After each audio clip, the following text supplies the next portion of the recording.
Hello students, welcome to my channel courses of zoology. So students, आज के इस talk में हम बात करेंगे एक्सक्रीशन इन प्लेनेरिया। हम ये देखेंगे कि जो प्लेनेरिया है इसके अंदर किस तरीके से एक्सक्रीशन होती है। हमें पता है कि एक्सक्रीशन क्या होती है। Excretion is the removal of nitrogenous waste from the body. Body से जो नाइट्रोजनस वेस्ट होता है इसको रिमूव करने के अमल को हम एक्सक्रीशन कहते हैं।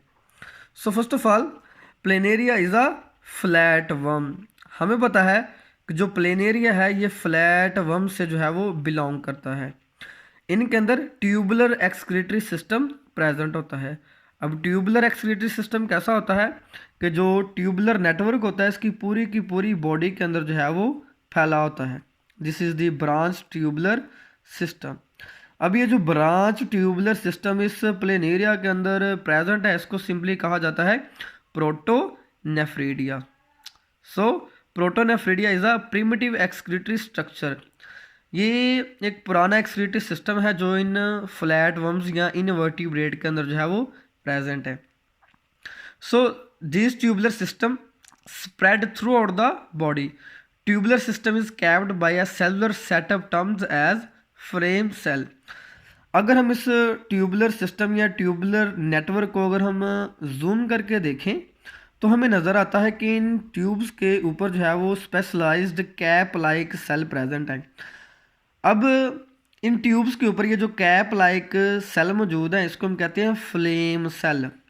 फ्लेम सेल इनको इस वजह से कहा जाता है क्योंकि इनके अंदर सीलिया प्रेजेंट होते हैं और ये जब सीलिया बीट करते हैं, मूव करते हैं, तो बिल्कुल ये ऐसा लगता है जैसे कोई शोला हो, कोई आग का शोला हो और वो मूव कर रहा हो। तो इस तरीके से इसका नाम रखा जाता है flame cell due to the movement of these cilia. So ये जो हमारे पास नेटवर्क है, जो ट्यूबुल्स का नेटवर्क है, ये बेसिकली फंक्शन किस तरीके से करता है।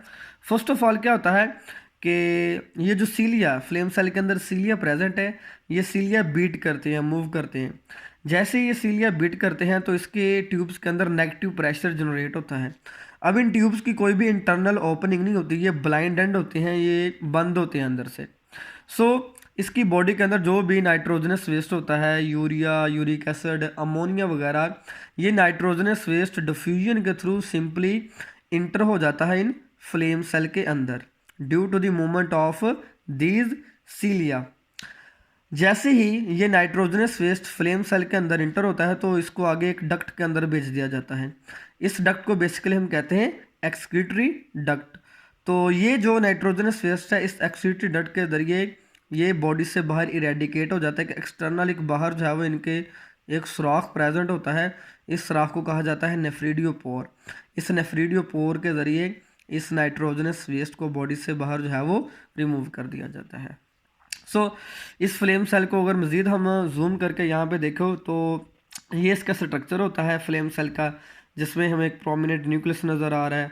इसके अंदर जो है वो सीलिया प्रेजेंट है। यही वो सीलिया होते हैं जिनके बीट करने से इसके अंदर नेगेटिव प्रेशर जनरेट होता है और बॉडी के इर्द गिर्द इसकी बॉडी में जो भी नाइट्रोजनस वेस्ट प्रोड्यूस हुआ होता है वो नाइट्रोजनस वेस्ट डिफ्यूज़ कर जाता है इस फ्लेम सेल में और इस फ्लेम सेल से फिर ये मूव कर जाता है इस एक्सक्रीटरी डक्ट में, जहाँ से इसको बॉडी से बाहर जो है वो इरेडिकेट कर दिया जाता है। So this is a very simple excretion that is present in planaria which is also known as protonephridia. ये तमाम का तमाम जो इसके अंदर नेटवर्क मौजूद है ब्लाइंड एंड ट्यूब्यूल्स का, जो इंटरनली ओपनिंग जिनकी क्लोज होती है, अंदर से बंद होती हैं, इस ट्यूब्यूल के नेटवर्क को हम कहते हैं protonephridia. So this is the mechanism of excretion that is present in planaria. Thank you so much.